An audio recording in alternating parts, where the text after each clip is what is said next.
Well, well. Fancy meeting you here. You is whoever shows up or is watching this later. I don't know. I'm doing this very spur of the moment. So if anyone shows up, amazing. Love that for us. But it could just be me talking to myself, which honestly is no different from filming this as monthly wrap ups. So it's the same. So if you don't know why I'm here or why you should stay and watch this, for the past 2 years, I've been a bad booktuber. I really haven't been making a lot of videos. And in particular, I miss doing the monthly wrap ups because I just love sharing my feelings on things. That is like the heart of booktube, right? It's not really us being like, my passion is like recommending books to people, or my passion is hauling books. Like your passion is being like, let me share my thoughts about this. So since I haven't been doing monthly wrap-ups, last year I just decided to review as many books as I can. And I did my entire reading year, which was 100 books in 2 sittings. And this year, as of December 23rd, I have read 84 books. So we have even fewer to get through. I believe in us. I think this is going to go great. We are starting all the way back in January, which means how much will I remember? Who's to say? These could be very inaccurate reviews. If it's a book that I loved and still own, I may go grab it spur of the moment. But I've brought a notebook and a pen because I fully believe that there's going to be moments where I'm like, I loved that book. Why don't I own it? And I'm just going to need myself to make a list. Cool Gamer says, hello, everybody. Everybody is you and me, Cool Gamer, for now. Okay, so let's start off all the way back in January. The very first book that I finished in the year of our Lord 2022 was A Study in Scarlet by not by Sherlock Holmes, by Sir Arthur Conan Doyle. We're off to a great start. It was very fine. It was very fine. I had never read any Sherlock before. I read this for Past It Classics. And so the thing that really got me about this book was I was just so confused about the pacing of it, because if you're not familiar, like this particular story, A Study in Scarlet, is told in like part 1 and part 2. And part 2 starts so abruptly and so in such a different setting, featuring different characters, that I truly was like, was that the end of the story? And this is another story that's included in the audiobook. Like, I just could not tell if I was still reading the same story or not, even though it's so short. Spoiler alert, it was all one story. Hi, Kara. It's so good to see you. Well, it's just your little picture, but I see you. And I'm talking about a book you know well. So yeah, A Study in Scarlet, it just didn't do it for me. And Nicole's here too. Well, I have friends. Yeah,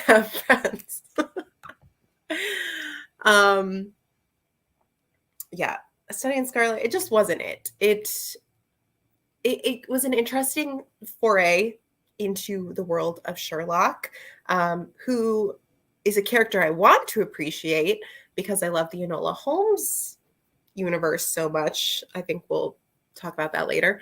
No, we won't. Will we? When did I read? That wasn't this year. I'm questioning everything.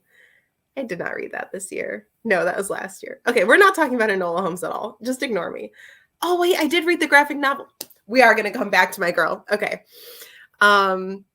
Yeah, Study in Scarlet, not my favorite. Sorry, there's like a hair that I can feel. And it was fine. Really, in the end, I gave it, 3 stars? Hey, Goodreads, show me my own review. Yeah, I gave it a flat 3 stars. And I said that I wanted a retelling that was centered on Lucy, and I stand by that. She was a pretty minor character, but she was interesting. Okay, on to book number 2. The next book I finished in 2022, January, was My Fake Rake by Eva Lee. So, the thing is, I did a vlog that will still be coming. You will witness this vlog with your eyes. And it is all about reading historical romance, and particularly ones that I hoped I would give 5 stars, right? We all hope we give every book we read 5 stars, but I was like, no, this is the year that I find my niche in historical romance. I really wanted to lean into the genre because I've been like dipping my toes in, wanted to dive head first. So the first book I read for that vlog was My Fake Rake by Eva Lee. And this is the first book in the Union of the Rakes series, which is like it's like Regency Breakfast Club, kind of. Not the plot itself, but like the character tropes are kind of based off of them. And so this book was, I didn't tell you anything about A Study in Scarlet because frankly, I don't really remember most of the details of the murder. So I can't tell you about that. But I can tell you what this book was about. So it's about 2 little scientist cuties. Their names were Grace and Sebastian. And Grace, I forget what kind of scientist she was. I also forget what kind of scientist Sebastian was, but they liked different fields. I remember that much. And so this was like a little like friends to lovers action. It's he falls first, a trope that the romance girlies know and love. And the premise is that Grace wants this one guy to fall for her. So she's like, well, what makes men want a woman when she's unattainable? So can you, my dear friend Sebastian, can you please like act like you're this handsome, foppish rake fellow, and then that you're courting me, and then he'll get jealous, and then he'll want me. And Sebastian's like, I don't know how to do that. I'm a nerd. But through lessons, rake lessons, and removing his spectacles, eventually he really sells the part. They, of course, are falling for each other over this whole time, obviously. And it was cute. I didn't like the conflict. It felt really forced. It was like really heavy-handed 11th hour nonsense that I did not like, but I loved Grace and Sebastian so much. And overall, I really liked their relationship. So in the end, I gave it 3.8 stars. I have a weird rating scale. I'm not going to explain it to any of you today. So if you know, you know. If you don't, and then you'll never know. That's what Angelica Pickles used to say, right? Yeah. So I think he's really cute with his glasses. Actually, I think on the cover, am I wrong? Hold on. I feel like he's holding his spectacles, like he's holding her. Oh no, she's holding his spectacles. They're like embracing, but you can see in her hand she's like clutching his glasses. It's cute. But yeah, so there's nothing wrong with glasses, but they just weren't really selling the I'm not a nerd vibe to him. So, oh well. But yeah, it was cute. Not mad about it. Okay, then I buddy read The Voyage of the Dawn Treader with Mary Margaret. So this is the 3rd Chronicles of Narnia book, and it's also we've stopped our buddy reading at the exact place I stop the series every time. I cannot make it past the first 3 books. It's like as soon as they don't have a movie, I'm like, well, I just am not reading it, I guess. I do want to continue. Mary Margaret, when you're watching this later, I know you will. We need to get back on track with that. It was fun. It was whimsical. This one in the series is like a little more episodic, which is kind of fun. For me, it didn't really have like the crazy pacing issues that Prince Caspian had. But I miss Peter and Susan. So that brought it down for me. Overall, I gave it 3.4 stars. Not mad about it. Not my favorite in the series. It is what it is. Okay.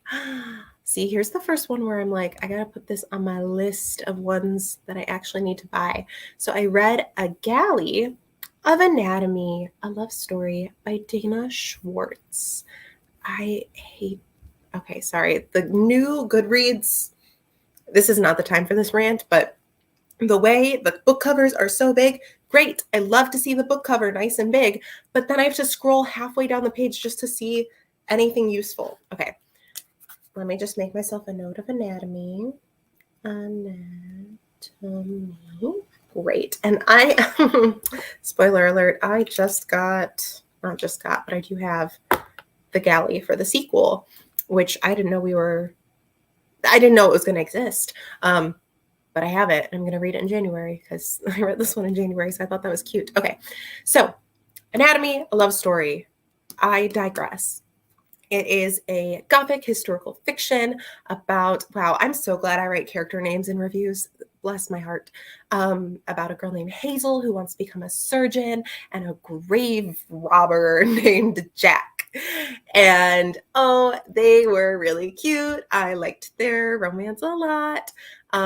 Is very dark and Gothic and fantastic. I love morbidly scientific girls. Again, for the people in the back, morbidly scientific girls. I'm going to make eventually a recommendation video for this little phrase that I don't know if I came up with it or what, but I say it all the time.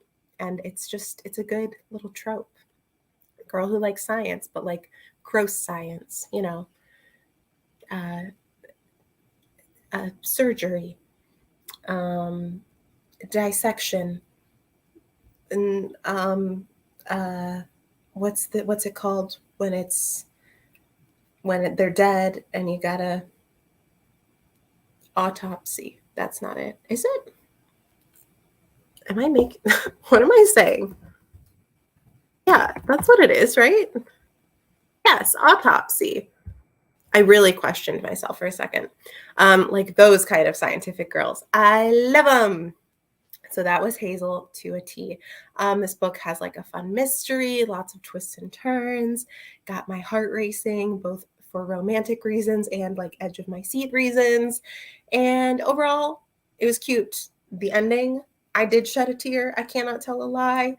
I'm like still shook that there's a sequel because I didn't think we would get a sequel considering the way the first one ended. So we'll just leave it there. I gave it 4 stars. I liked it a lot. Anatomy. Okay. Then, speaking of, well, she's not really a morbidly scientific girl, but she is a scientific girl who gets involved in morbid things. A Curious Beginning by Deanna Raybourn. This is the first book in the Veronica Speedwell series. And Veronica is, sorry, Kara, she's a little bit not like other girls, okay? She's a lepidopterist, which means she studies butterflies. January 2022 was the year of the historical female scientist for me. So this is the 3rd one in a row. Okay.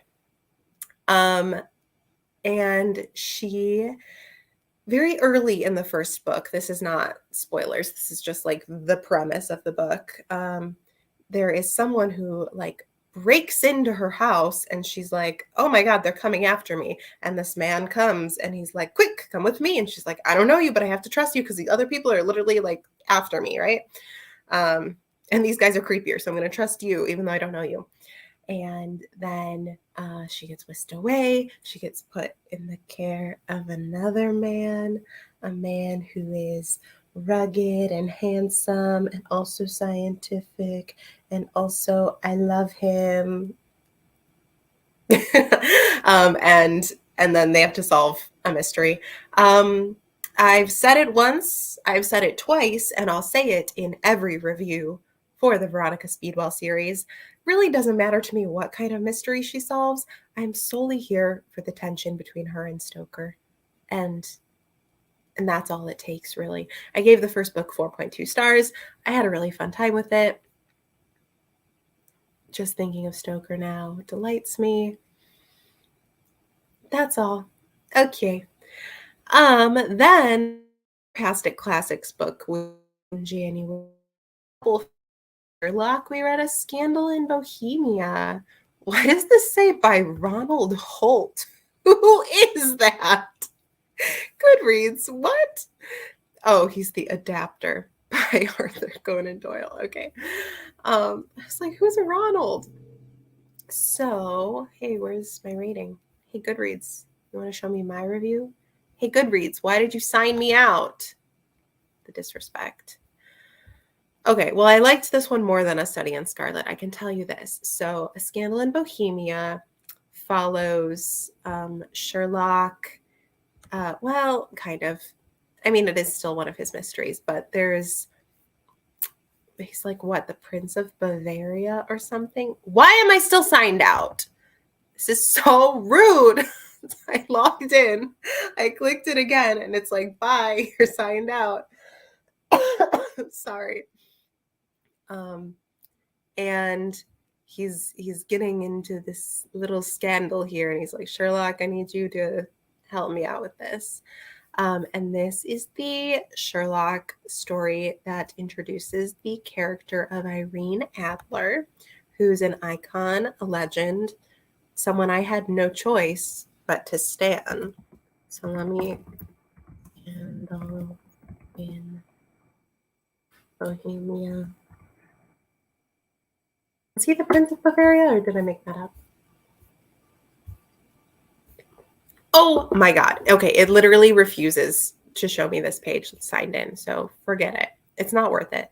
I think I gave it like 4.5 stars. I liked it. It was very, very, very, very short. I like Irene. That's all I needed. Okay, on to the next historical romance. Ha-Cha-Cha.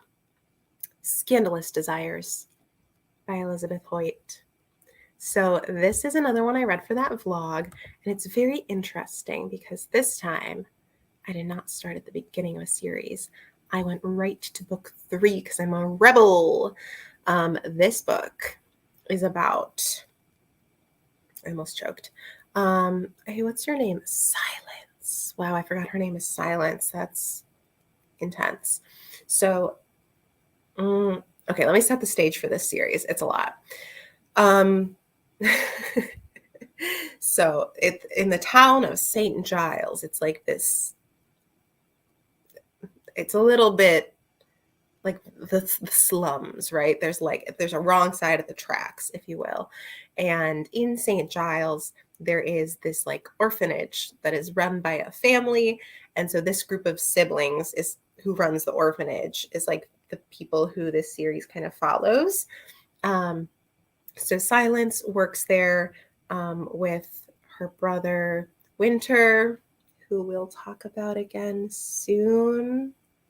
Winter. Anyways, Silence, is she a widow or am I making that up? Hold the phone. Yes. Okay, she's a widow.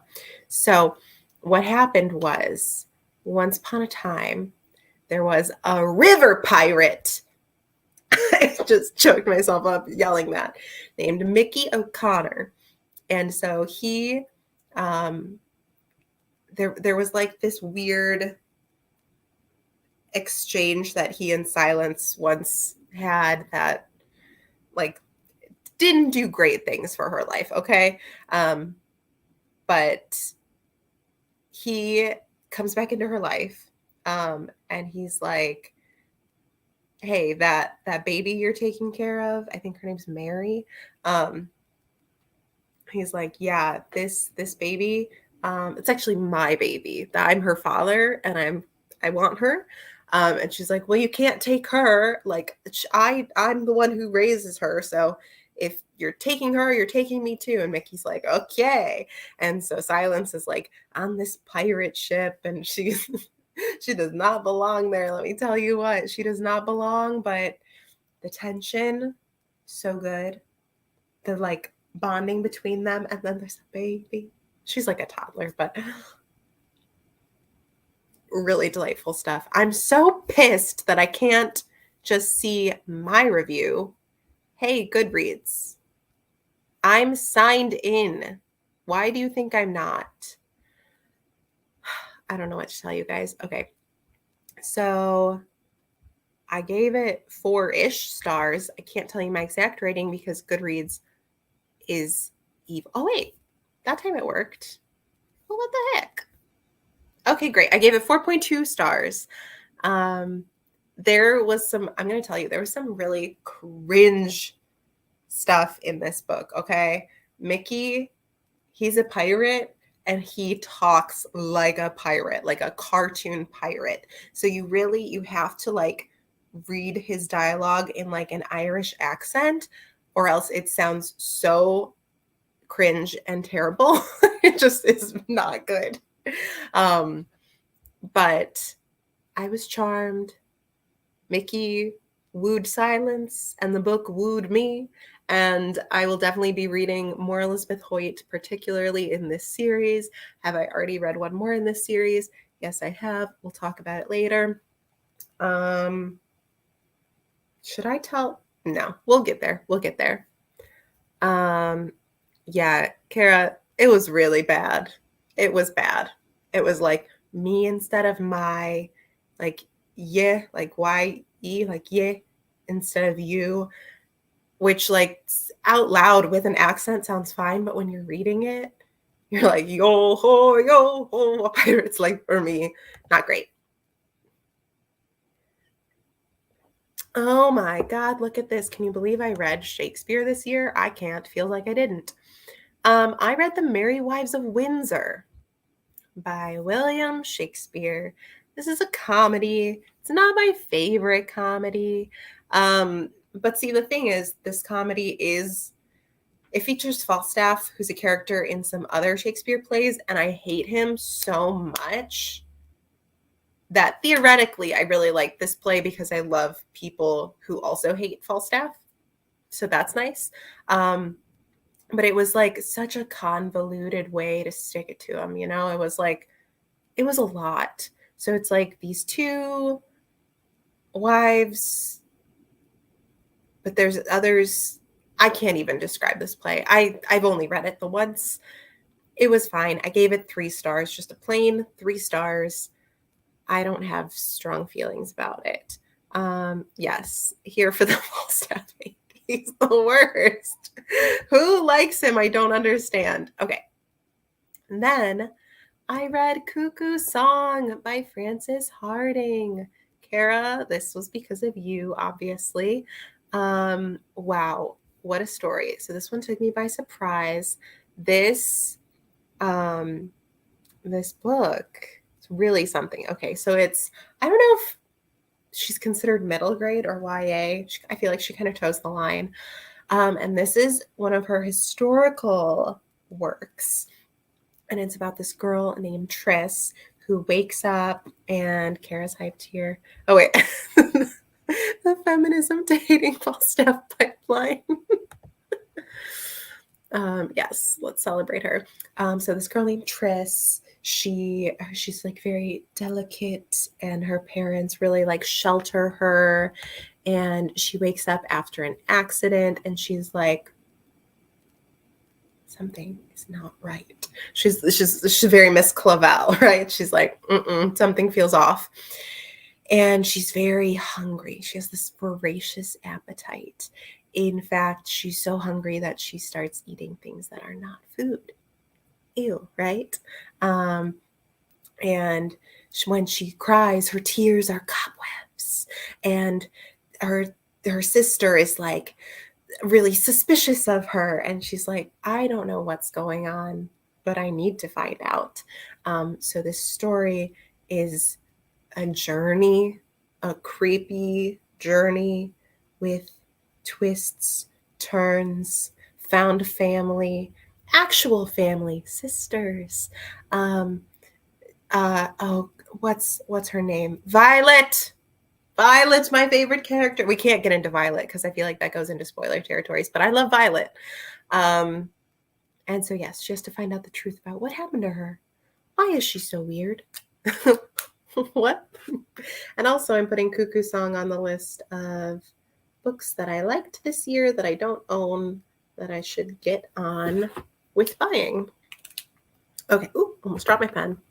Great. Next one. Oh, what did I rate it? 4.5, I think. 4.6, baby. A lot of great themes. Yeah, it was good. It was good. And who doesn't love sisterhood in books? Like, I think after motherhood, sisterhood is my favorite, like, familial relationship to read about. Cannot tell a lie.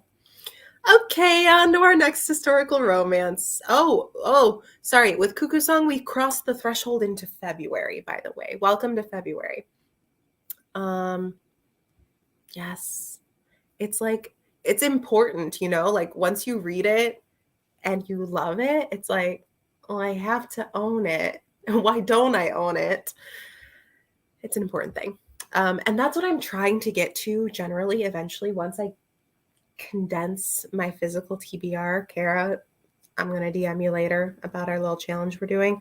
But once I shrink my physical TBR down, what I really want to do is primarily read through the library and then only buy the book once I love it. Because, hey, that's smart spending. That's budgeting, baby. Okay, the next historical romance that I read for my vlog is called The Duke is But a Dream by Anna Bennett. So I originally saw this. I remember so vividly. I was in Target perusing and I saw the cover and I was like, she is beautiful. Well, the girl on the cover, but I actually mean just like the book. Very pretty. It's like these light blues. She's got this huge white dress. Her curls are up. So this is the the second book in a series, which I could read more from. This was, okay, it was a lot less melodramatic than I thought it would be, but in a good way. So, Lula's here. Hi, love. Yeah, that's the smart way to do it. So The Duke is But a Dream is about this girl named, I don't know her name. Hold on, I'm going to find it. Lily, and she writes secretly this article called The Debutante's Revenge. And so it's all about, it's like kind of making fun of the marriage mart and giving advice to women that is the advice that they need but probably aren't getting from like their parents and, you know, governesses and whomever. So she sometimes it's kind of saucy. And so she always dresses up as like a boy to go deliver it to get it published, right? Because she doesn't own a printing press. My girl Lily does not own a printing press. She's got to go in disguise. It's all very Lady Whistledown, right? So one day, when she is out in her disguise, ready to go deliver her paper, she delivers it, and then she ends up in this tavern, and then she accidentally gets in the middle of a physical altercation and gets knocked out, gets amnesia. And the other guy who was in the fight, Eric Nash, the Duke of Stonebridge, I'm reading that, I did not remember all that, he like rescues her. And so the thing is, he very quickly, like as soon as she's knocked out, he's like, that's a woman. Can I help her? Like, oh my God. So he takes her home. He's the like guardian of his younger sister. She's not that young. She's probably like only a couple years younger than Lily. And he is like he's the kind of hero that they want to describe as broody, but I'm like, no, I think you're just like grieving very reasonably. Because he's got this whole story about who died in a carriage accident. I don't know, someone important. Maybe his brother, maybe his father, maybe a fiance. I really couldn't tell you. Someone died in a carriage accident. And so he's sad. And so he's like extra protective of his sister and all of this. I'm like, yeah, it makes sense to me. Like, you're not brooding. Right? So their relationship was actually like super sweet. We get a lot of interesting backstory on both of their parts, especially Lily. I wrote in my review yay for so much consent and healthy communication. Oh, I remember that, but that um, overall, I gave it 4 stars. I had a good time with it. It was short. It was a quick read. I liked. I would read more Anna Bennett. Did I say I want to read more Anna Bennett? What else is in this series? Sorry, hold on. The third book is When You Wish Upon a Rogue. oh, she's got, I like the Rogues to Lovers covers. Okay, sorry, I'm getting distracted. Back to the list. Mid-February, we have Enola Holmes, the graphic novel, which has The Case of the Missing Marquess, The Case of the Left-Handed Lady, and The Case of the Bizarre Bouquets. So it's like the first 3 books in the series condensed into graphic novel form. I read this via NetGalley, and it was great. my Goodreads review just says, Alexa, play That's My Girl by Fifth Harmony. I love Enola, and I really like that version's interpretation of Sherlock as a character. I like the shenanigans. I really liked the art. I thought it was very sweet. And I gave it 4.5 stars. I'm going to be reading the entire Enola Holmes series next year, so get hyped for that. So good. I don't have any deep thoughts. Head empty. I love Enola Holmes. Okay. Great. A short and simple one. Next, My Last Duchess by Eloisa James. Oh my God. Hold on. I am going to grab this one because I got duped by this book. So this is another one that I read for the vlog. And I did such a good job picking this one out, you guys. You don't understand. This is a prequel to a series she has called The Wilds of Lindau Castle, because their last name is Wild. The original title is Wild Denial. Oh, I'm so glad they changed that. Let me just grab it, and then I'll talk about how I got duped. There's a reason you need to see it physically. Where the heck is it? Okay. Sliding in. So, I picked this one up at CVS. I remember very vividly. The heroine's name is not Olivia. It's Ophelia. So it was like immediate, like Pavlovian response, right? I was like, yes, good. She is a widow with a daughter. Hugo is a widower with 8 children. 8 children, right? So obviously the wheels started spinning, and I was like, this is good. I want this. I want to read this. And I did want to read this, and I did enjoy it. So no complaints. But again, this is a prequel, and it is a novella. So what I own is not a book that I thought I was reading. Oh, no. What I have is this book that I was reading, and about a third of it, maybe more, is another 2 things. It's a first look at Wild in Love, which is the first book in the series, and then Storming the Castle, a bonus story. I don't even know who that's about. Why do I have that? So I loved this. I gave it 4.6 stars. It was really good. Like, I liked Ophelia and Hugo a lot. I liked their relationship a lot, but it wasn't what I bargained for. So that was a bummer. Let me put this away. But I will continue the series just because I'm like, okay, if these kids were raised by that couple that I love so much, like, they had to do some good, right? I've got to like someone out of the bunch. One of the books about one of the daughters, she's wearing pants. So that's fun. Okay. Goodbye, My Last Duchess. Who's next? Lady Windermere's Fan. Ooh. I don't own this, but I should. So this is by Oscar Wilde. This was our Past It Classics book for February, and this play was excellent. I fully enjoyed it. It's got great quotes, social commentary, mothers. It's got the funny ha-has. It's got the tears. Yeah, that is so many pages of not the book I paid for. Exactly my issue. I didn't even read the other story. I was like, I'm done here. So Lady Windermere's fan, really good.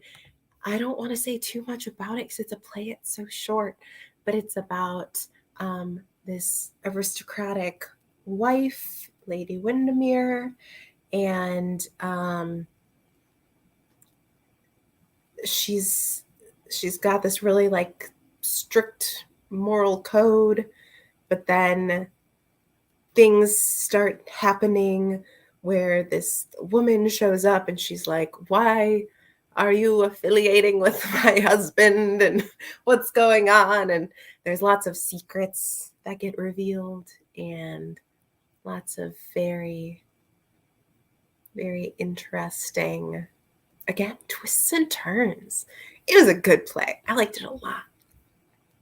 I want to rewatch our live show about that play. Dang, so good. Okay, last book for February. We're killing it. It's been a half an hour, and I made it through 2 whole months. Jane Eyre by Charlotte Bronte. Every time I read Jane Eyre, my rating goes up. I don't know if it's because I know more of like what themes to watch for and what to expect.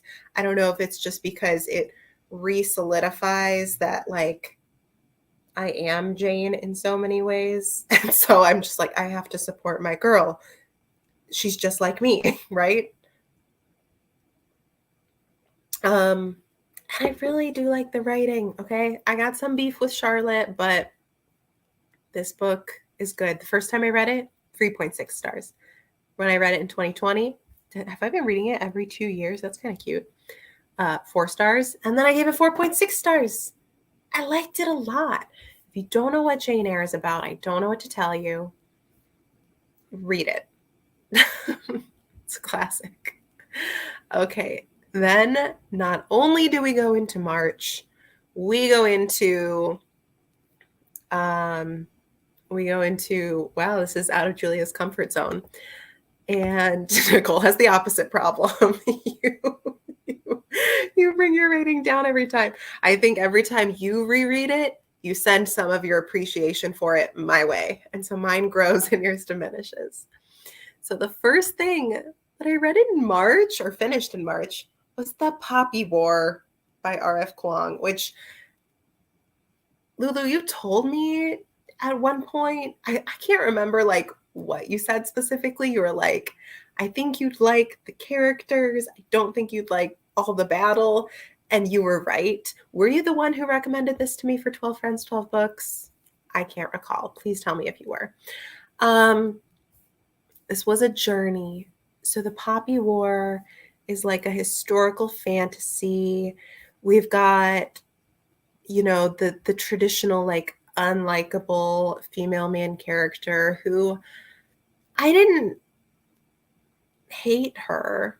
I just, yeah, that's exactly what you said. And you were exactly right. So you nailed it. So what's her name? Rin. So Rin like takes this, she hates her life. So she's like, I gotta ace this test, make it into this elite military academy, and then like I can have a good life instead of a crappy life. But school is hard, right? And military school even more so.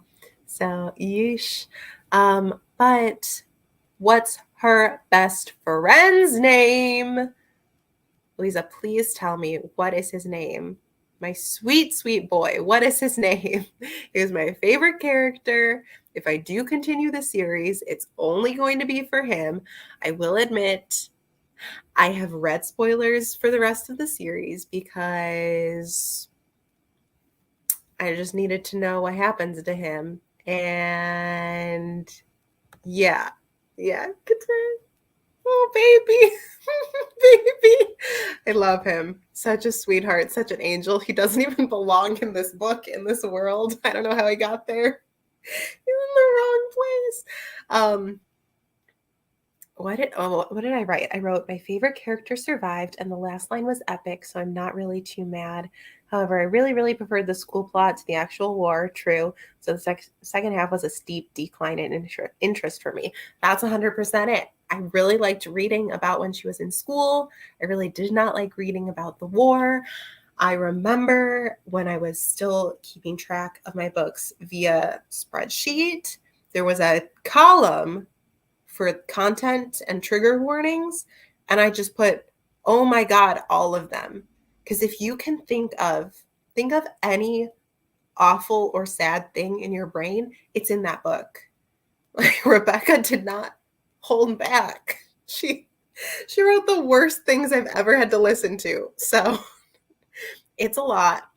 But I gave it 3.6 stars because I can recognize it's a well-crafted book. She did really interesting, creative things. I liked the characters. And like for such a long book, I think it was pretty well-paced. But it's just not a book for me. And that's okay. A book that is for me is Josh and Gemma Make a Baby by Sarah. God, is her name pronounced Reddy or Reedy? Your guess is as good as mine. Sorry, just got to pull out the list real quick. Josh and Gemma make, oh, that's a weird E, a baby. Oh, ooh, baby. Okay, this is another one that I had on NetGalley, and it made me so happy. I know for a fact that my Goodreads review says, oh, wait, hold on. We're going to stop and talk about the Poppy War for a second more. Some descriptions of war crimes that have stayed with me, and it's been years. Yep. I've already done a really great job of forgetting because I was like, brain, you're not allowed to hold on to any of this. Let it go. And she did. Good job. So Josh and Gemma. On a much lighter note, this is a story about a girl named Gemma. This is a story about a girl named Lucky. And she breaks up with her husband. Is she married, or her fiance, or somebody? And she decides, she's like, screw it. I want to be a mom. I don't need a man to have a baby, only in the literal sense. Yes, thank you. And so she's like looking into IVF and different options. And then she's like, man, it's kind of weird to just like have someone's sperm and not know who that is. So like maybe I should find a donor who I know and like, and who I know like isn't a weirdo and is just like a normal, okay person with like good genes and would be like respectful of what I'm doing. And then she's like, there's my brother's childhood best friend, Josh. He's like an all right guy. And so she says, Josh, I want to have a baby. Can I please have your sperm? And at first he's like, that's weird. And then Emma's here. What? Don't worry about it. This is just where we are. And so they, obviously, it's like a rom-com. They're falling in love as she's trying to get pregnant. There's like ups and downs to that journey. She joins like a support group of women trying to conceive, and I loved the friendships in there. I would say overall, I would describe this more of a romance than women's fiction. You know, like there's that fine line. But it was really cute. I know for a fact, like I remember because I wrote it so vividly. Like I remember like I wrote it yesterday. If you looked up Josh Lewenthal in the dictionary, or if you looked up a man written by a woman in the dictionary, you would find Josh Lewenthal. I loved Josh. Loved him. He's a sweet, good boy. and I think this would make a great movie. I gave it 4.6 stars. Here's why I'm freaking out, though, is that I did not know that this was going to get a sequel. And it's not a book that needed a sequel. Like, we had a happily ever after, and listening, and to me, that's so chaotic, Emma. Why would you do that? Also, where are you going? Are you coming home? I mean, you don't have to share on here. I don't want people stalking you. But anyways, so they had happily ever after. Good ending, right? Right. But then we've got another book. Hey, Goodreads, show me the next book, please. You're stressing me out. And it's called Josh and Gemma.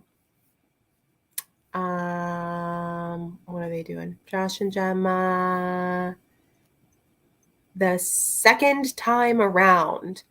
And it's like, it's literally that story of like, wait, this is what it says on Goodreads. Wait, I do want to win a paperback copy. Hold on. There's a giveaway. It says, do you want to know what happens next with Josh and Gemma? What do they name the baby? What about the wedding? So many questions that will be answered on January 26, 2023. No, you make it sound happy. It's not happy. Their hands aren't even holding on the cover. This second book is literally about like their marital strife.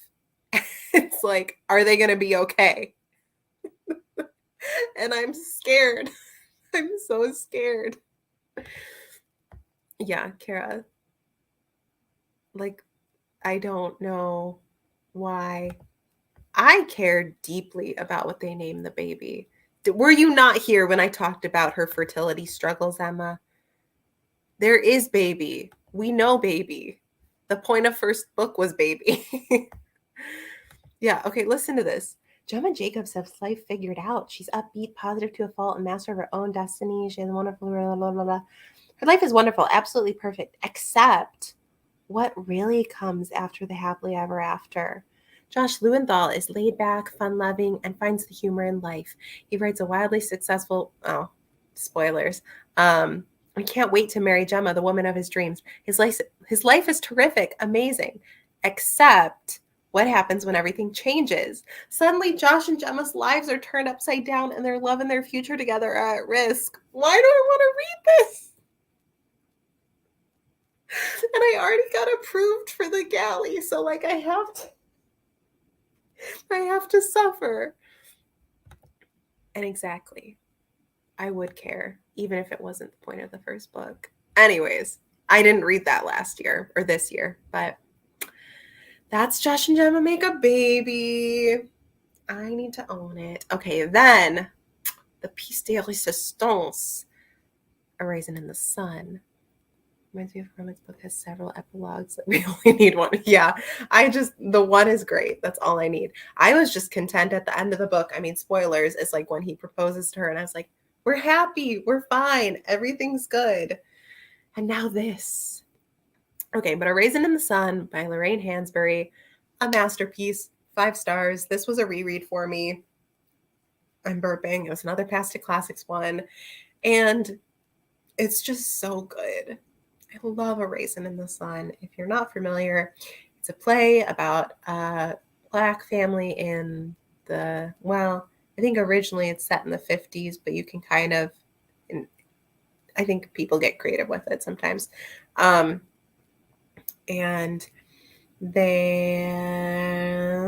a lot of things going on, but mostly the dad's like, I want to get in this business venture, and they're all like, I don't know about that. Then they're like, oh, but we want to have a better life, so maybe we should, and and I make it sound very boring. It's a great play. It's about relationships. It's about race. It's about, I was going to say colonialism. That's not true. It's about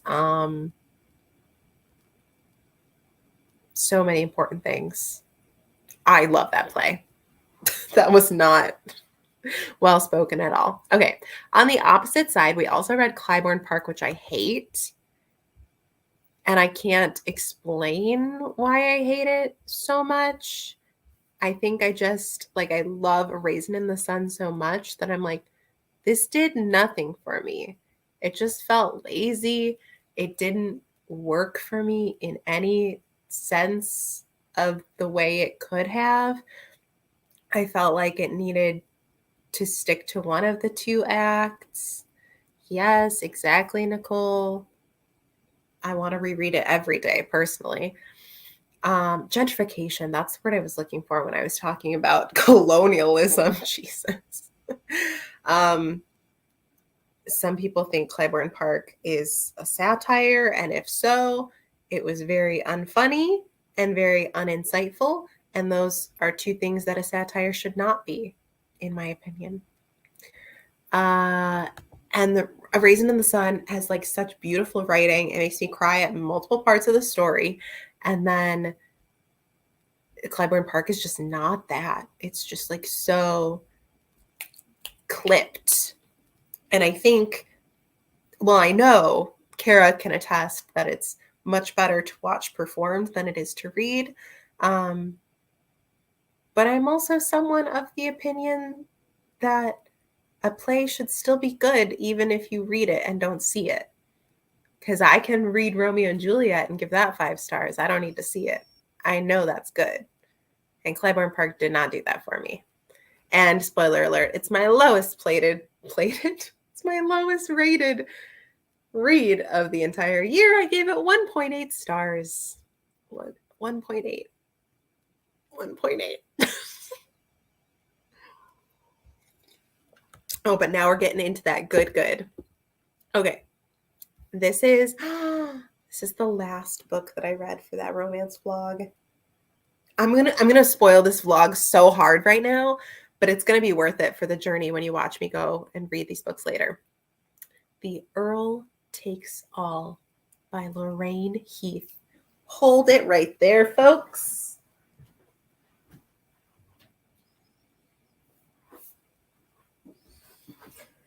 The Earl takes all. You have to, of course, you sing when you hear that title, don't you? I do. First of all, I'm very mad that this doesn't have the step back. Oh my God. Sorry. All I did was see like one thing and I went, ah! Okay. Wait, last thoughts on Clybourne Park. You saw the play performed years ago, and from what you remember, it was excellent. They didn't play up the connection to Raisin. Yeah. No, we're not suing her. We're thanking her. Trust me. Okay, so here's the deal. This one I saved for last in the vlog because I read the back of this book and I said, how did Lorraine go directly into my brain and get the idea for this story? How did she do it? Has she been listening to me? How does she know? So this book is about a pregnant widow named Julia. And her husband died while he was abroad. And he's a twin. And as he's dying, he tells his twin brother, you have to be me. And so hold on, let me get their names so I don't mess it up. Edward is the twin. Her husband, why didn't they put his name? That's so rude. Oh my God, I'm so sad. Albert. Yes. Albert? Yep. Albert died. Edward is alive. So Albert tells Edward, you have to be me for the sake of the baby, right? We can't risk her miscarrying because she's sad. That's how babies work. And so he's like, okay, I'll do it. But it's not easy. Edward's like the bad boy brother. So he's got to like get his act together, be a dutiful husband, be a good boy. And he's also deaf in one ear. No, Albert was deaf in one ear and Edward is not. So he has to like fake that. There's a lot going on. And when I tell you that The chemistry, off the charts. My emotions, I laughed, I cried multiple times reading this book. And the payoff at the end of the things that she sets up in the beginning, I was like, I can't believe you've done this. Like, that's truly how I felt. So it's really good. It's really good. And I gave it 4.8 stars. When I reread, we might just move up to a 5. Depends on if I'm feeling like I'm in a silly, goofy mood. This book is really good. I love it. Okay, that's The Earl Takes All by Lorena Heath. Love you. Ooh, we got a couple more for March. Let me put this back. We'll talk about those. Dun, dun, dun, dun, dun, dun, dun, dun. Okay. Next up, we have The Vanishing Half by Brit Bennett. This one had been sitting on my TBR for a while. And I will say, before I review this book, I owned The Mothers before The Vanishing Half, obviously, because it came out first. And I still want to read it. And I think I'm going to like it more, honestly. I know, controversial. Vanishing Half has a beautiful cover, though. I cannot tell a lie. So The Vanishing Half is about 2 twin sisters who are Black, but they are white passing, and they run away and their paths diverge. And so one goes on living her life as a Black woman, and the other one uses her white passing privilege to her advantage and marries a white man and keeps her past a secret. And it's about time and their daughters, the next generation. There's a lot of good stuff in it. I liked it a lot. It just, for some reason, is not a book I feel like I'm ever going to come back to. Like, I read it the once and I liked it, and that's okay. You know what I mean? Like, I'm fine that I read it and liked it, and it's not an all-time favorite. I'm wondering if The Mothers will be, and I'm wondering if Passing by Nella Larson will be, because I feel like this book is like where these two meet. Anyways, but I gave it 4.6 stars. That's pretty good. I can't complain about it. I just don't know why it I didn't latch onto it. So it's like a little disappointing in that regard, but it was good. There were things I liked for sure.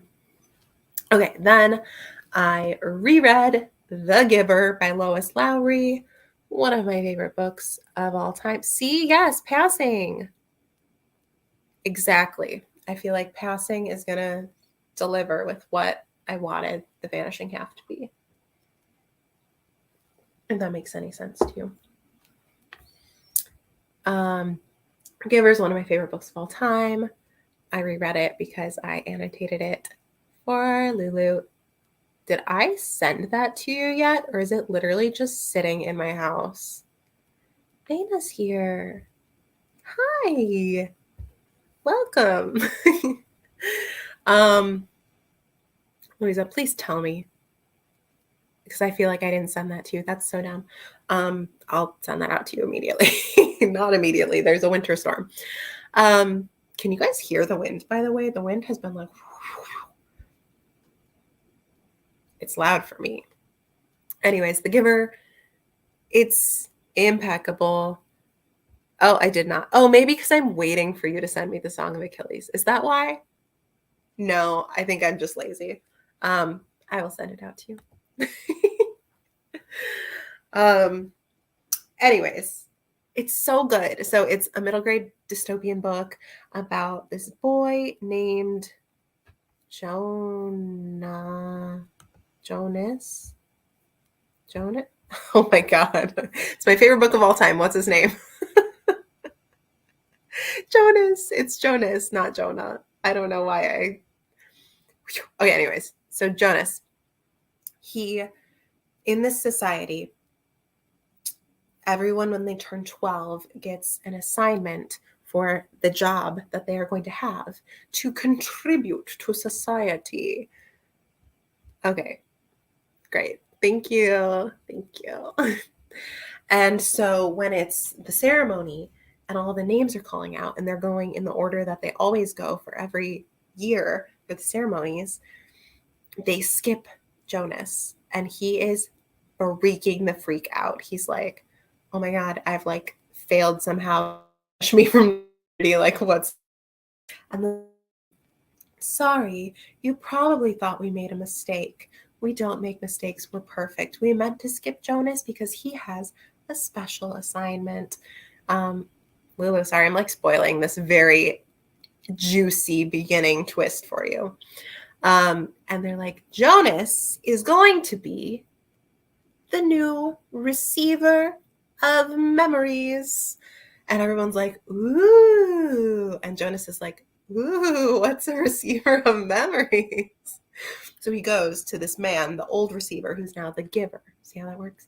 And so the receiver of memories holds all the memories of the past that are either too painful for everyone to know or too like much. Like they talk about the ways that people used to be different from each other, and they are things that like hold way more feeling than these people in this society would even know what to do with. Yes. Yes, Nana, yes he is.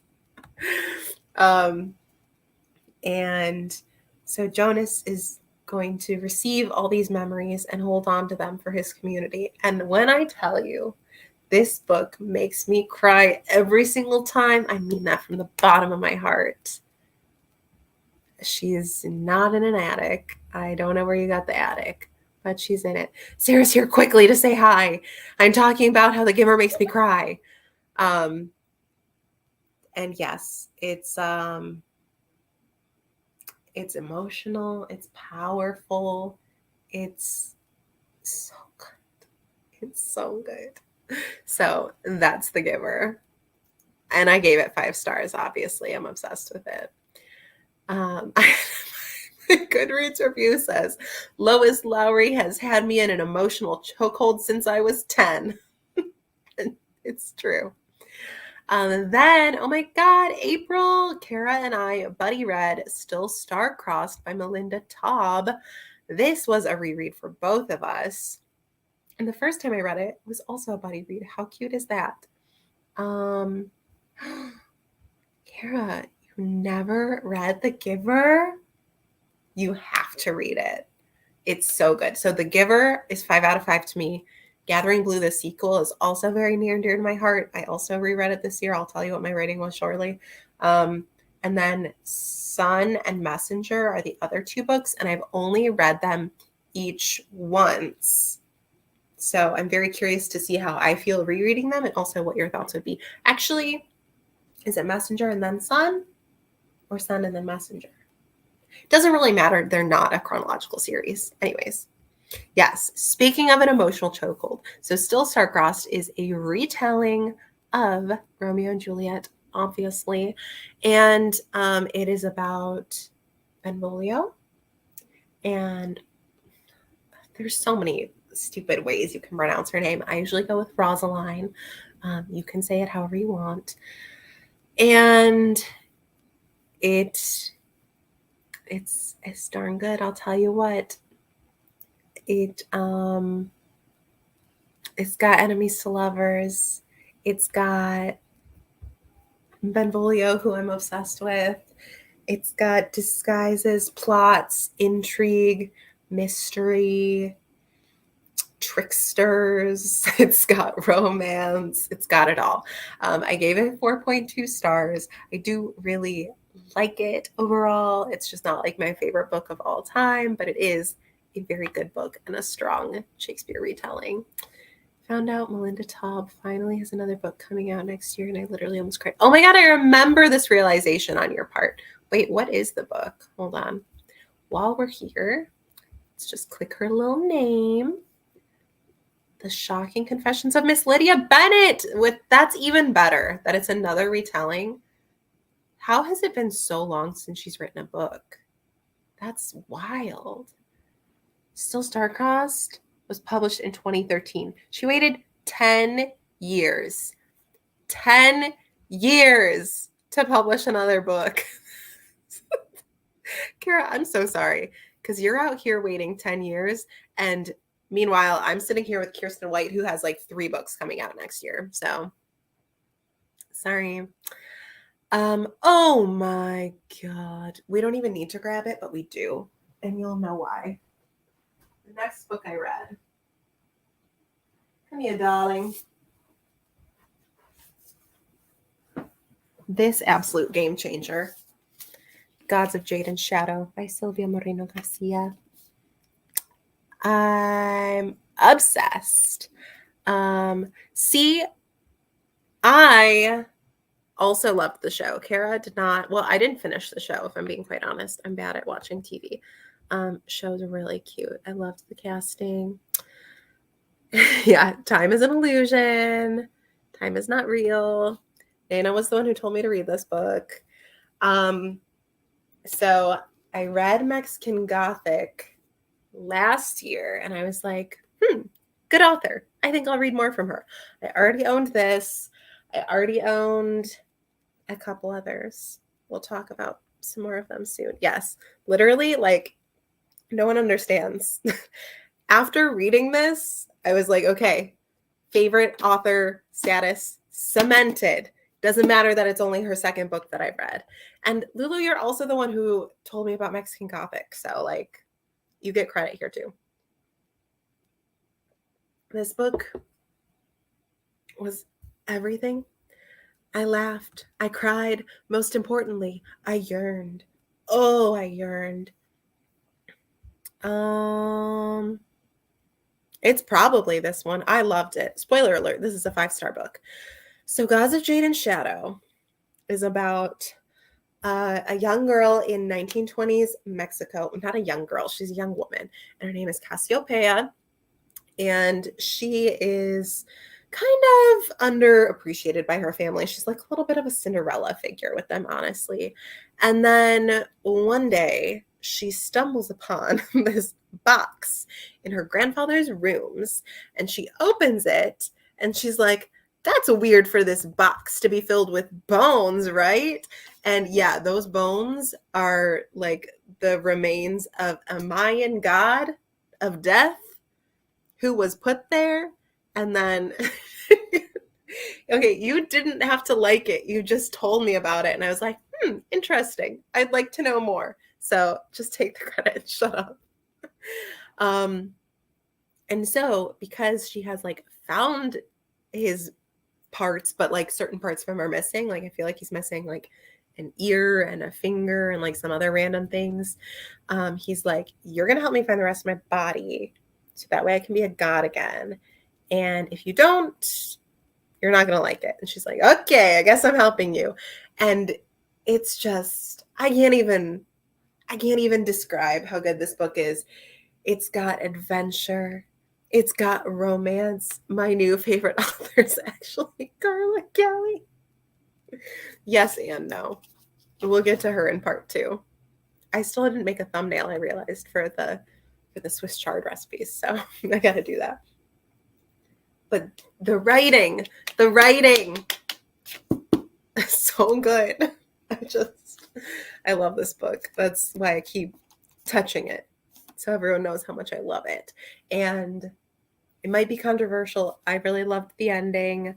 Yeah. To me, you are perfect. Okay.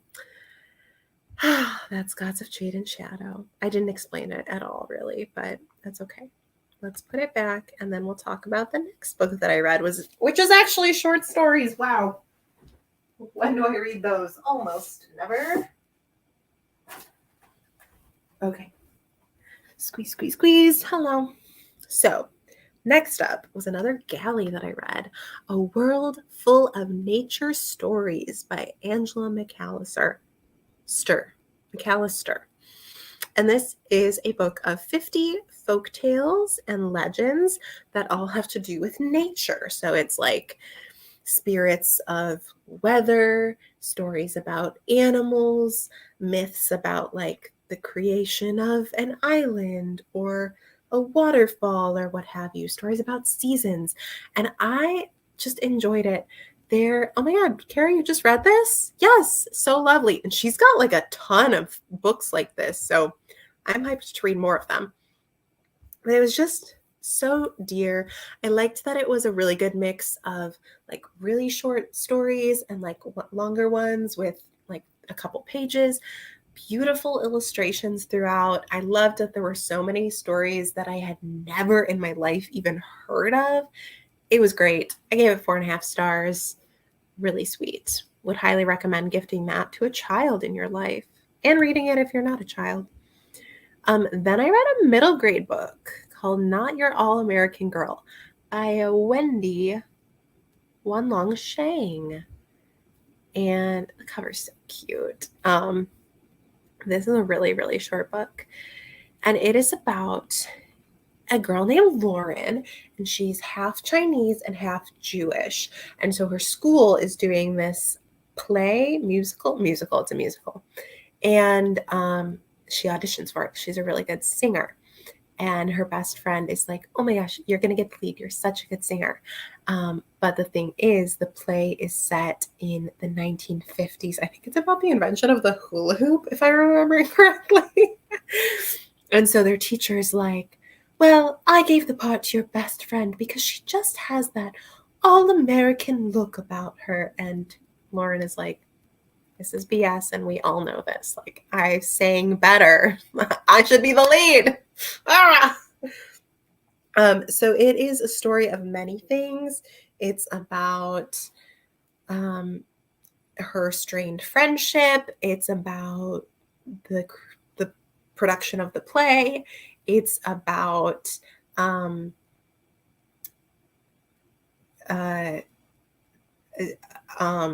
what's the word I'm looking for? Like a social justice issue that Lauren becomes aware of, that she starts speaking up about. She discovers Patsy Cline and becomes obsessed with her.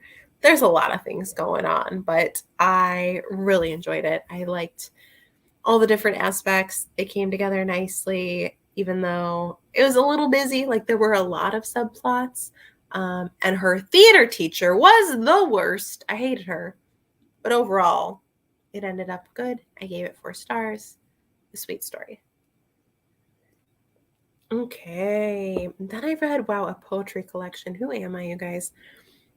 This was on NetGalley. I read A History of Touch by Erin Emily Ann Vance. You've got a lot of first names, baby. Erin Emily Ann Vance. So this is a poetry collection. Let me just read this off Goodreads so I don't like blow it. About women in folklore and history who were ill, disabled, or otherwise labeled hysteric. The work bears witness to the lives of women with varying experiences, such as women whose epilepsy was mistaken for demonic possession, Sarah Winchester's grief, Mary Roth and her love of leeches, and the witch Biddy Early. So it's got like all these different women who were like, considered a cuckoo. And what I really loved about this especially was that at the end of the book, there are notes that give like context about like more about who the women were and the story behind the poem. And I really, really loved that. I generally have a hard time with like poetry that is free verse, doesn't really have like a rhyme scheme or a specific meter or structure that I can follow. That's just the kind of poetry I like, is like old school. This is the rhythm poetry. And not all these poems had that. I think the majority did not, but the themes were so good. I remember highlighting a good bit in it, and I did like it. So I gave it 4.3 out of 5 stars. 'Twas good. Actually, maybe I want to own this one too. I'm going to put it on the list.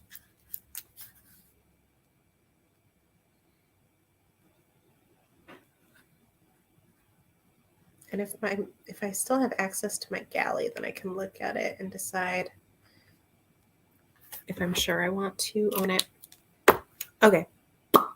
Next, Dead Voices by Catherine Arden. I buddy read this with Nana. Nana, if you're still here. This is the second book in the Small Spaces series. Excellent stuff. This book follows the same children in the first book, Small Spaces, except this time instead of focusing on Ollie, we focus on her friend who is named Coco. Thank you. But it does follow Ollie, Coco, and Brian. It's just like more focused on Coco this time than the first book was. And it's really good and really creepy. Catherine Arden, like these books are for children and you give me the heebie-jeebies with them. It's not right and it's not fair. So this book follows them to a ski lodge where they're going on vacation with Ollie's mom and Ollie's dad. Sorry. Oh, sad. Ollie's dad, I'm in love with him, by the way. Mr. Adler, 10 out of 10 would marry. An excellent man. Also, okay, whose mom is it? Is it Coco's mom? Somebody's is there. And then the three children, they get snowed in. They're losing power. Things are creepy. Taxidermy's coming to life. People are traveling through mirrors. There are ghosts. Spooky, spooky. I gave it 4.4 stars. It was very good. I want to marry Mr. Adler. I wish he was a real man. Anyways, there you go. Dead Voices. Then I read, oh my God, another Shakespeare play. She did it. She lived up to her name twice in 1 year. Wow. I read Troilus and Cressida by William Shakespeare. It was not what I wanted, I'll tell you that much. So this is a story within the Trojan War. And it sounds like, from the title, it would be, a story about the young lovers and the drama, a very like Romeo and Juliet vibe. No, it's about war and other characters. Like there happened to be a romance within the story, but the play is about the Trojan War. And so it was false advertisement. Sorry. But it does have Cassandra in it. And I love when Shakespeare has women come out and like really aggressively prophesize a man's death. Every time he does, it slaps. So that was nice. Yes. Yeah. Okay. Strange play. And it's where we get the word panderer from. Can you believe? Yep. Wild stuff. So I gave it 3.6 stars. It was like, it's a play, right? Okay. Better than The Merry Wives of Windsor. I'll give it that. Then, welcome to the month of May. We started off wildly. We started off very wildly with Thief of Shadows by Elizabeth Hoyt. And if that name sounds familiar to you, it's because this is the author of the pirate book that we talked about all the way back in January. Remember that? The pirate romance? Yeah. And this is Winter Makepeace's book. This is Winter's story. My boy, Winter. Okay, right off the bat, I'm going to tell you, it's not as good as the pirate one. It really isn't. Yikes. I know. So I need you to understand that in not the first book, but in the first book that I read, Scandalous Desires. I don't own you yet, do I? I don't think so. I should. In Scandalous Desires, Winter is a featured character, and I fell in love with him so hard that I knew I needed to read his book. And when I knew it was the very next one in the series, I did not hesitate. Well, I guess I hesitated a couple months, right? But I was very excited. So Winter is initially portrayed as a very quiet, caring. She's a nice boy. He's a good boy. Okay. He's like trying to help his sister. He runs the orphanage basically single-handedly. He's a good egg. But what I need you to also know about Winter Makepeace is that, remember how I told you that the place they live in is called St. Giles? And St. Giles is kind of like got this rough side to it where things aren't so good. Well, there's a vigilante called the Ghost of St. Giles who runs around in Harlequin getup and saves people from ne'er-do-wells. And that's also Winter Makepeace. Winter is the Ghost of St. Giles, and it's very silly, but I like it a lot. And I just keep describing him as like Regency Batman. Actually, I think this might be Edwardian. What period is this? I don't know. So he's like Batman, right? And the very first time he meets his love interest, she saves him because the ghost is injured, and so she pulls him into her carriage. This is sounding a lot like the Amnesia one, and takes him back to her house. And she's like, "Oh no, he's wounded. I better help him." But then, where is he wounded? On his upper thigh, and the only way you can possibly help with that sort of wound is by just taking his pants off. So things really start off so off the wall, and they stay there. So there's a lot in this book that I loved. There's also a lot in this book that I hated. And so I ended up giving it 3.4 stars because, like, for everything that they did amazing and perfect and wonderful, she would introduce one thing that made me go, "Why would you do this?" And then it would like make me angry. So there's good, but there is bad. And so it evened out to a very middling book. But the idea of Winter, I love him so much. So now you know. Then I also, wow, what a time to be alive. I read Clockwork Angel by Cassandra Clare. Again, who am I? This is the first book in the Infernal Devices series. I was like, I haven't looked at the clock in so long. It's almost been an hour and a half. We're doing good though. Hold on. Because if we want to make it through June, 1, 2, 3, 4, 5, 6, 7, 8, 9. I read so much in June. I mean, May. 10, 11, 12, 13, 14, 15, 16, 17, 18. 18 more books. What was I doing this summer? Wowee. Okay, we're getting there. We're doing great. So Clockwork Angel is the first book in the Infernal Devices series. It's kind of like this steampunk, historical, low fantasy. So, like Cassandra Clare, she's known for this whole like Shadowhunters thing, and we know. And so this is like the historical version of that. And I liked it okay. I knew Gem was going to be my favorite, and Gem was my favorite. I have been told in the past, in like random things, those things when people are like, fan cast me as a character. I've gotten Tessa Gray before because I am a tall brunette with gray eyes. So I was like, I feel like I gotta like Tessa. She's just like me, a tall brunette with gray eyes. Actually, I think mine are dark blue, but whatever. Some of the plot twists were really wild. And I liked it more than I thought I was actually going to. I love Gem, just like I knew I would.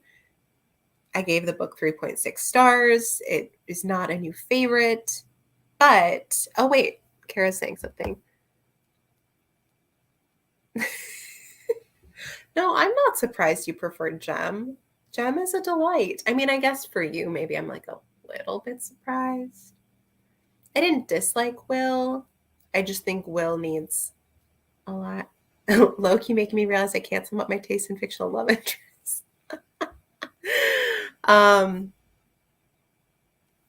But I think I will eventually continue. Like, I'll definitely just finish up that trilogy. Yeah, that's what that is. Okay. And then I read My Year of Rest and Relaxation by Otessa Moshfegh. That's a book, all right. I'll tell you what. I read this on the train to Chicago for my birthday. So it's an interesting book, right? Literary fiction.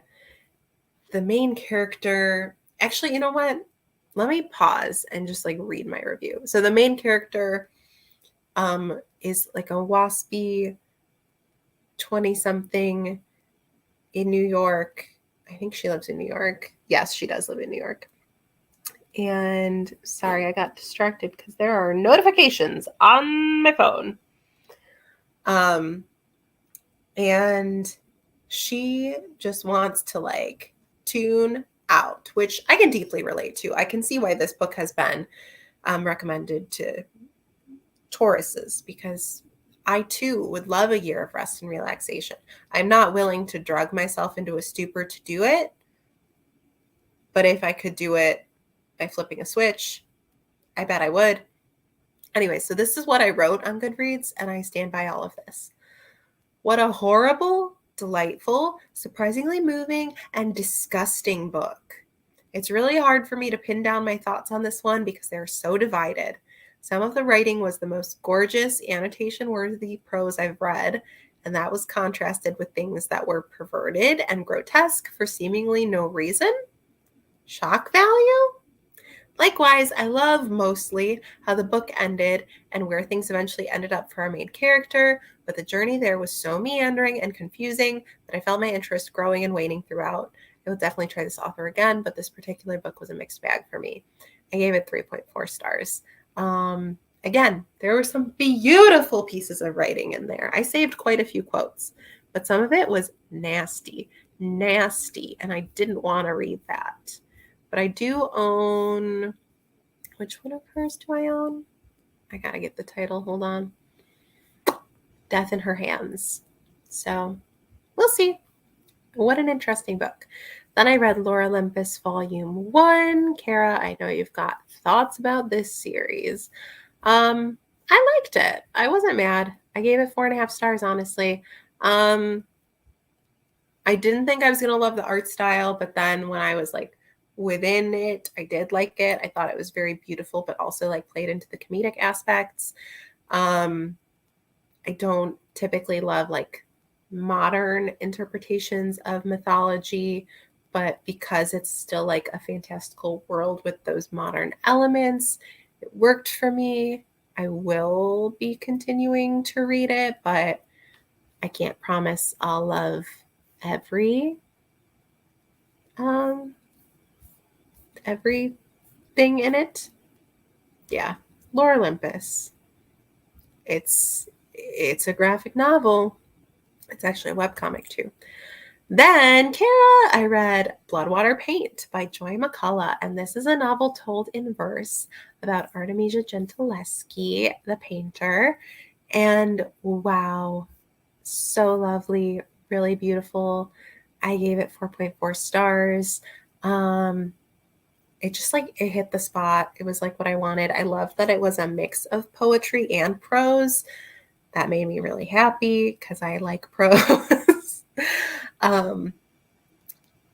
I did actually say that I think it could have just been a whole book told as a novella, because the poetry and the prose had such a similar tone to me that I feel like she could have formatted the poetry into prose, but that's neither here nor there. It's a YA book, so there were times when I thought the themes were like a little extra heavy-handed. I was like, no, I get it, man bad, like you're telling me. But there were other times when it was like so eloquent and beautiful that I'm like, okay, I forgive you for that other one. A lot of content warnings in this one because her story is heavy. It's based on a real person who had bad things happen to her. But, beautiful. Excited to read more Joy McCullough because I do own a couple of her books as well. Then I read, wow, I finished a series. I finally finished a series for once in my life.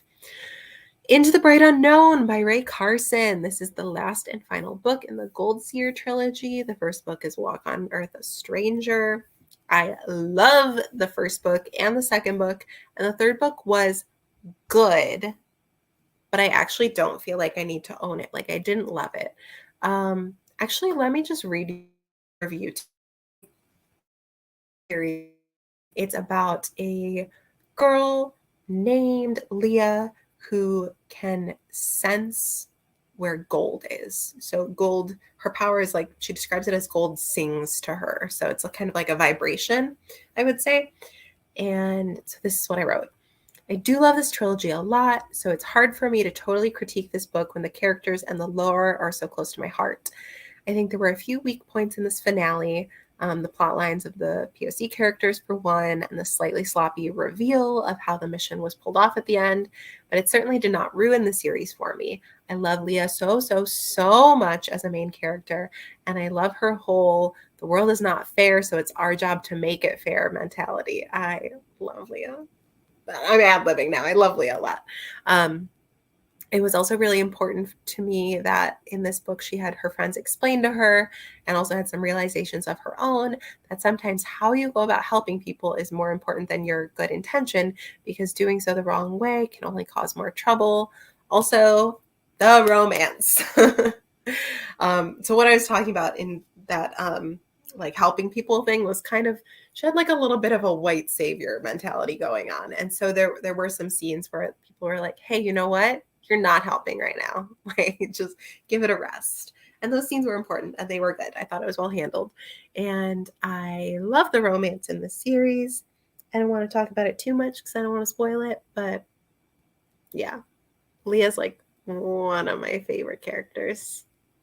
I like her a lot. Okay, that's that one. Then I read a graphic novel called Squire by, let's see if I can not mess up her last name, Sarah Alfagi and Nadia Shamas. I also really enjoyed this. I totally picked this up on a whim at the library, and it was good. It okay, so I kept saying it gave me vibes, not like the plot, but the energy felt a lot like Avatar: The Last Airbender, because it was like comedic, but also like had serious moments that were full of heart. There was like that found family thing that Avatar does really well. What I actually said was, I think if you took the comedic / found family elements of Avatar: The Last Airbender, a dash of Mulan mixed with Arya Stark, took away magic, and added gorgeous cultural and aesthetic inspiration from various West Asian countries, you'd get pretty close to what this book is. Wow, that's very specific. Oh, wait, and then I said close, but not perfect, because that still doesn't encompass the incredibly hard-hitting themes about bias, bravery, trust, forging your own path, and how much we should choose to believe about written history. I loved the ending, but want to follow this cast of characters on so many more journeys. I really hope this proves to be more than just a standalone. Wow, Julia, you wrote a good review. I like that review. I gave it 4.6 stars. It was really good. I think I want to reread this. Yeah. That's all I want to say about it, honestly. It was good. It's about a girl who wants to become a knight. So, a delight. A night delight. Okay. Then I read The Professor and the Housekeeper by Yoko Agawa. This is translated. It's a short story. Well, no, it's like a novella about a math professor who has like memory loss. So he'll remember, what does Goodreads say? 80 minutes. He has 80 minutes of short-term memory, and then his memory resets. So he knows things about his life before his head injury, but currently he can only keep up 80 minutes at a time. So he's got a new housekeeper with a 10-year-old son, And there's just this strange, beautiful relationship that forms between the professor and the housekeeper and her son as well. It's very sweet, very heartwarming. I gave it 4.4 stars. Ooh, I described it as quietly profound, which I think is true. It's very slice of life, but it's really about characters and relationships, and I like that kind of stuff. So it's a quick read if you're in the mood for something like that. Then I read The Guest List by Lucy Foley, and this was very fine. Very fine indeed. This is a story, it's a thriller. It's a story of a wedding on an island. We get all these points of view. The bride, the plus one, the best man, the wedding planner, the bridesmaid, the body. Dun, dun, dun. So someone obviously turns up dead on the island. I'm going to sneeze. And I mean, it was okay. So there were a few twists that had me like, whoa, a very good ending. I will say, ending was good. Oh yeah. Okay. So one thing I wrote in my review was the lack of closure with Hannah's plotline wounds me. I liked Hannah, and I think I needed some more closure with her. But the book itself was fine overall. It didn't astound me, but the ending made it worth it to me. So 3.5 stars. Just fine. Not mad. But then last book of May, oh my gosh. How many books have we reviewed? I should have been counting. Should I count before North and South? Hold on. 1, 2, 3, 4, 14, 24, 34, 39.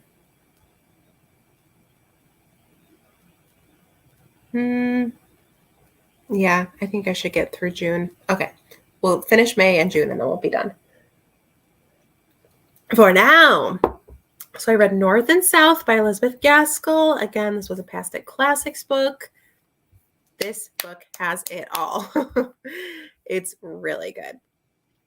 This was, again, almost a 5-star. Really, really good. I love Elizabeth Gaskell's writing. I think John Thornton is it, baby. He's it. Mr. Darcy wishes he was John Thornton. Truly, really and truly. I just love a man who pines, puts no pressure on the woman, but he's like, I will suffer and love you in silence until or when I can have you. And that's something that is just so personal to me, And I liked the themes of obviously literally the North and the South, right? And industry, pollution, unions, nature, slower pace of life, the pros, the cons, all of it. It was juicy. It was good. 4.8 stars. I got nothing to say. It's a great book. Okay. And the miniseries, also excellent. Then, speaking of books that Kara has recommended to me, I read my first book in June, Gothel and the Maiden Prince by W.R. Is it Gingell? Gingell? I sure couldn't tell you. So this is a book in the Villains Ever After series, which is fantasy romance where the villains of fairy tales are part of the romance, right? So this is obviously Mother Gothel from Rapunzel, and Kara's happy, and the prince, who would traditionally be, saving Rapunzel. And let me tell you, just the phrase maiden prince, that it just oh my gosh, it just gets me jazzed. It makes me really happy, really excited. And now that I have met him, and know how fantastic he is. Excuse me. Love him even more. Lucian, that's his name. In my review, I called him the sweetest little jelly bean man. That's true. He's a good egg. So yeah, I don't want to say too much about it because it is short. It's a short little novella, but Lucian is fantastic. I loved the development we got with Gothel. Their relationship was really cute, and the Rapunzel plot line like is a little bit heavy, but I liked her interactions with both of them as characters. It's really good. It's really good. This is grab the notebook. This is one I actually really do need to own.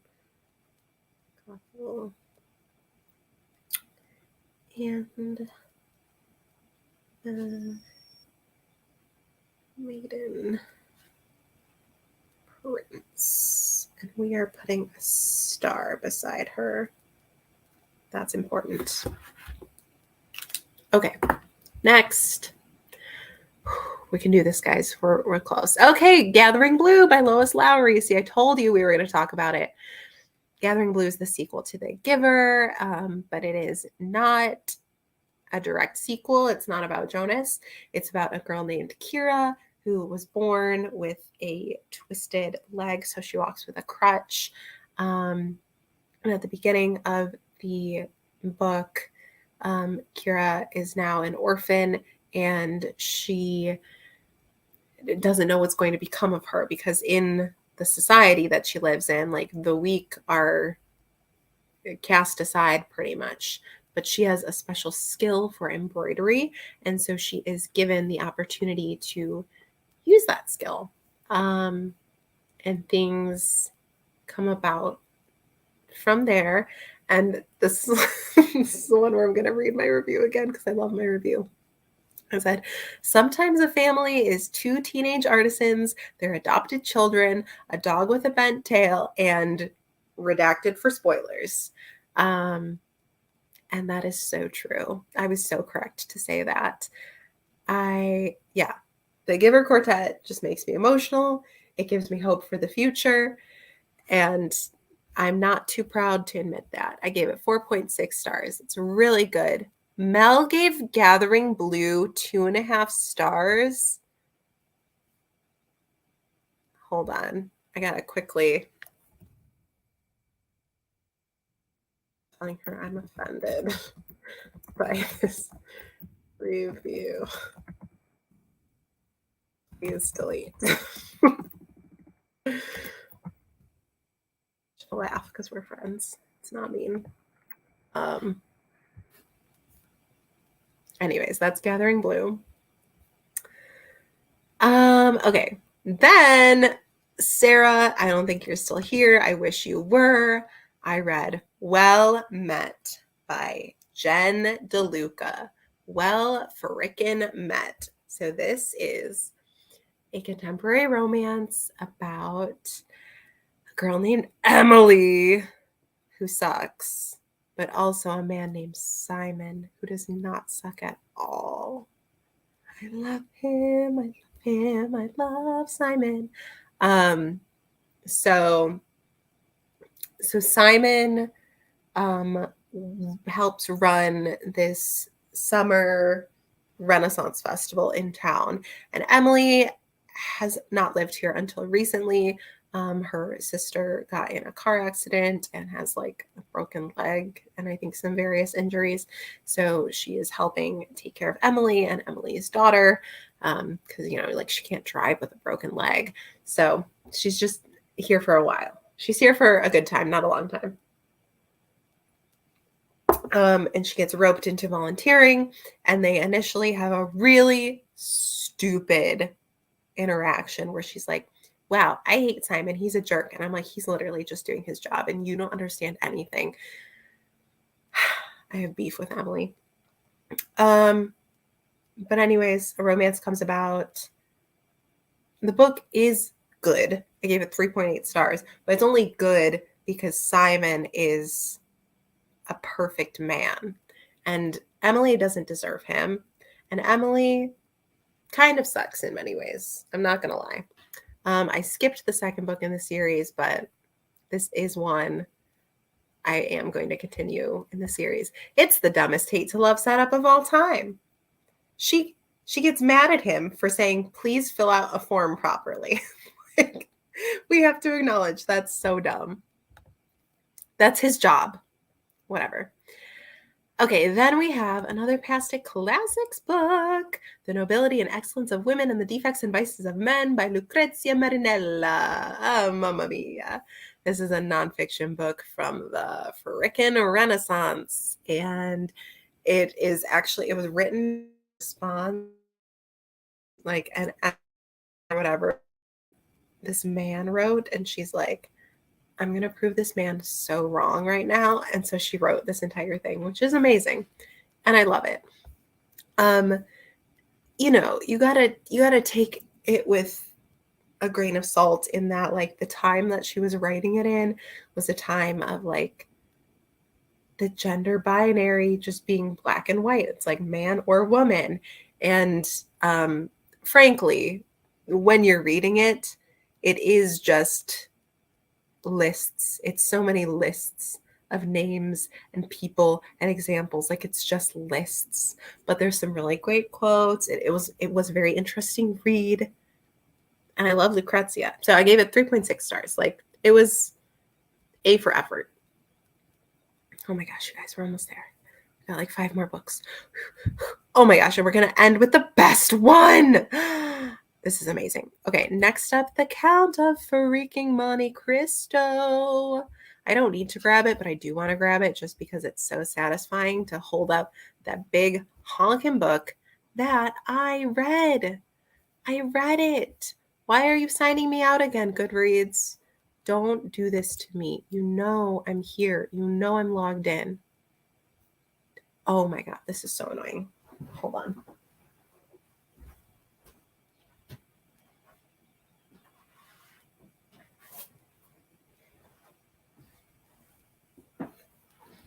Look at that. Would you get a load of that? That is stunning.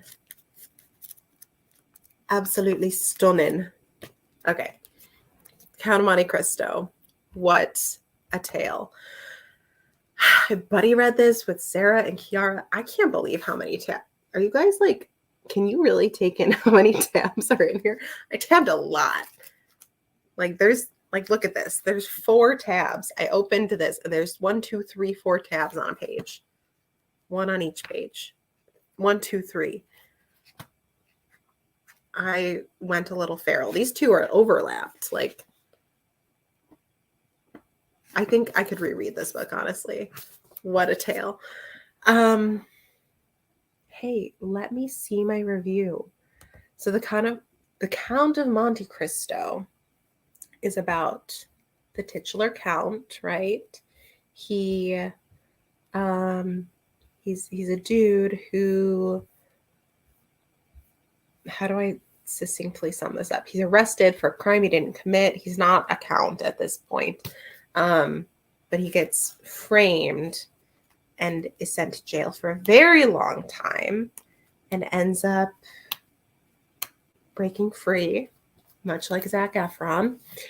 And so much happens from there. So then it's like this huge revenge story, except, spoiler alert, it's not as much of a revenge story as it should be because, our dude, he really comes around and learns some lessons, which I respect, but I wanted the full revenge story. But I gave it 4.4 stars. It's so beautifully written. Actually, yeah, what did I wrote? It's so beautifully written, but I came here looking for 0 redemption arcs, and I'm very disappointed to say we had some redemption arcs. It's like if Les Miserables was a gothic novel, and there was also weird sexual subtext between Valjean and Cosette, which I stand by. That's exactly what this book is like. So there were some weird choices with some things. I got my beef with the ending. Oh, do I have beef with the ending? But the book overall, so good. Delightful. I can't be bothered to put this away right now. Okay, it's not even subtext, but I just didn't want to go there. If it's so good, but a few things are so bad. That's the best way to put it. Rachel's here as I'm bringing up our favorite vampire novel, Rachel. It's not, but that's the running joke, is that he's a vampire, which is a joke in the book and also in our lives. Someone was complaining about the adaptation because it changed the ending, and I'm like, perfect. Yeah, frankly, the ending of the movie I liked more than the ending of the book. It is the Count of it is the Count of Monte Cristo. Exactly. You knew. You knew. This is my favorite running bit. Okay, so that's the Count of Monte Cristo. Moving on, oh my god, to Heartstopper Volume 1. I finally started Heartstopper this year. Can you even believe? I'm very late to the party. Still haven't watched the show, but I did start the series. Here's where people are going to be so annoyed with me because this is a classic Julia move. I gave it 4.8 stars. I was like, ooh, you're almost perfect. Left on quite the cliffhanger, I have to say. So it just like, it wasn't perfect for me, but I really enjoyed it. Why do I have 2 reviews? Huh? Hey, Goodreads, why do you do this? No, it's not Les Mis, but we talked about that too briefly. I did not read Les Mis this year. I read it previously. So, yeah. I mean, it's good. I liked Heartstopper. I liked it. That's it. I don't have anything deep to say about it. I will continue reading it. Okay. How many more books? 3 more books, and then we're free. We're free. Okay, ready? So, wow, they're all historical. How do you like that, Mapples? So I read The Lady's Guide to Celestial Mechanics, which is the first book in the Feminine Pursuits series by Olivia Waite. This is another one where Kara's going to go, yes. So Lady's Guide to Celestial Mechanics is a sapphic historical romance about one woman who, God, what kind of scientist is she? I forget. Astronomer. She's an astronomer. And then a woman who's a widow who likes to embroider. Yes, I'm glad you loved it. It is really good. I forget, did you read it before me or after me? I genuinely can't remember. I think you read it before me, but I had already had it on my TBR. I think that's what it is. But yeah, it's a sweet romance. I like the actual relationship we get. I loved the ending. Ending was fantastic. And I gave it 4.4 stars. I don't really know what to say about it, honestly. It's just, it's good. Cover, so bad. I hate the cover. Book is good. Okay. Then I read a novella called Guinevere's Revenge by Lucy Blue. Don't let the title fool you. It's not about Queen Guinevere. I wish it was. Guinevere is the name of a dog. And this is a historical romantic mystery set in the 1920s. And it's about Stella Hart, who is an American actress. I'm reading off Goodreads. I don't remember all this. And I forgot that her love interest is her step cousin. That's so 1920s of her to be in love with your step cousin. So yeah, his uncle married her mom. That's the way they're related. Not by blood, but they're still cousins. But he is engaged. He has a fiance, and there is a gangster who's in love with Stella and like follows her back to England. And to kind of get him off Stella's back, George, her cousin, pretends to be engaged to her And so his fiance plays along and she's like, I hate it here. But then they find a dead man in the woods. And the only likely witness is Guinevere, the dog. And Stella's next best suspect is George. Dun, dun, dun. This book does have a sequel. I don't really think I'm going to continue in the series, but I might. It was fine. Okay, I'm a little confused that Goodreads says readers also enjoyed, and the first one is the next book I'm about to talk about that has nothing to do with this book. So I'm like, why would you be here? So yeah, it was like not painful to read. It wasn't groundbreaking. I do love the 1920s, and it was short enough that like I could eventually read the sequel. In my Goodreads review, I wrote, will I also use this book as a means to promote the Speakeasy Tonight agenda? Positively. I gave it 3.6 stars.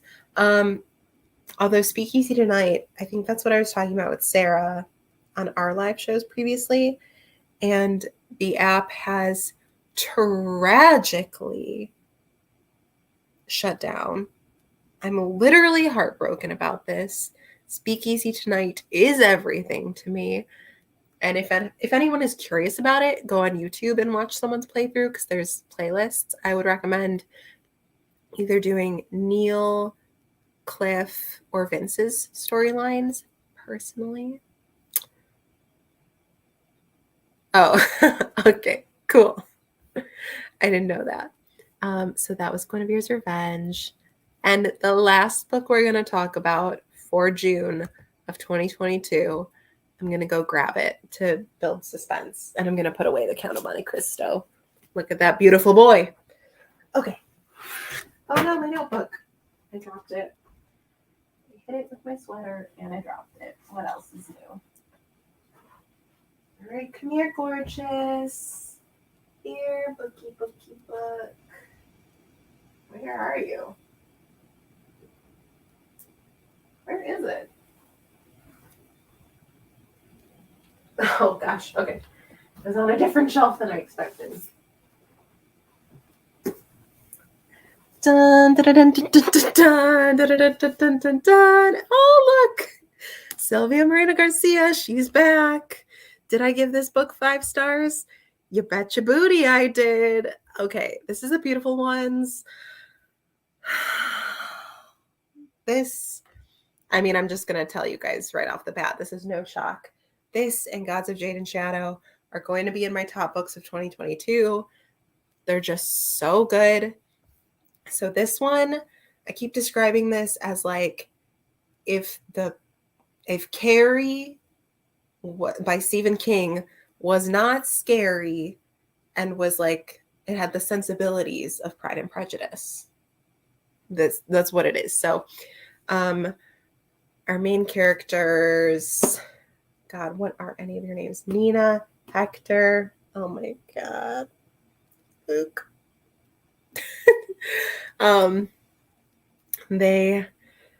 So our two main characters like have this like telekinesis type power. And it's a little bit frowned upon in Nina's case because, you know, she's supposed to be a lady. It's not very ladylike to move things with your mind, I guess.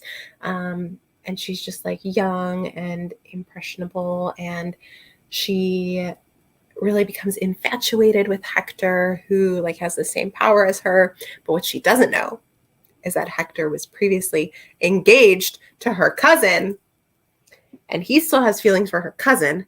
Her cousin, not so much, but kind of.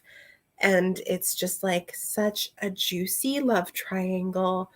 I love the drama. Sylvia Moreno Garcia is the queen of writing villains who you hate, but you also like understand their motivation. So you're not like, oh, what's wrong with you? You're like, I know what's wrong with you. So it makes me hate you like just a smidge less. You know, the writing, so beautiful. My favorite character, my second favorite character is a side character. I hate myself. It's fine. Let's read my Goodreads review because this is so true. I said, with all due respect, I fully intend to judge anyone who hasn't and does not give this book 5 stars. Literally, what was missing for you? This is a masterpiece, a celebration of longing. I'm both ashamed and incredibly proud of who one of my favorite characters is, but we're not going to talk about that here and now. Yeah, this was it. I would reread this right now if I could. Like, I love you. I love you. What a beautiful place to stop for part 1 of my 2022 wrap up. So how many books do we have left to talk about here? Let's just take a quick look. See. Okay, 2 plus 10 is 12, 22, 32, 37. So part 2, a lot week of gonna be great. Love that for us. And it, wow, has some highs and lows. I'll tell you what, mostly lows. Couple highs, mostly lows. So thank you all to everyone who kind of like popped in and out during this. I know it's long, 2 hours though, almost to the nose, almost on the nose, which is kind of amazing. If you're watching this back, bless your heart. I hope you bumped up the speed a little bit because it's long, but kind of worth it to just get all this off my chest. I've been thinking about these books for so long. Oh no, in part 2, we got to talk about The Walking Dead again. Oh no. Wait, 1, 2, 3, 4. Did I only read 4 issues again? Okay, sorry, this is so annoying. With The Walking Dead, I keep doing the same thing I do with The Chronicles of Narnia, where I just reread and then leave off at the same point. And I'm like, okay, this time I'm going to read it all. And I reread and I stop at the same point. Why am I like this? Yes, I love you all. Thank you so much for watching. I'm going to leave, go to sleep. I guess I'll preemptively say Merry Christmas because I'm filming this. Oh, my necklace is backwards. On the 23rd of December. So if you're watching live, it's almost Christmas. And if you're not, what are you going to do? Be offended? No. Okay. Bye. And broadcast.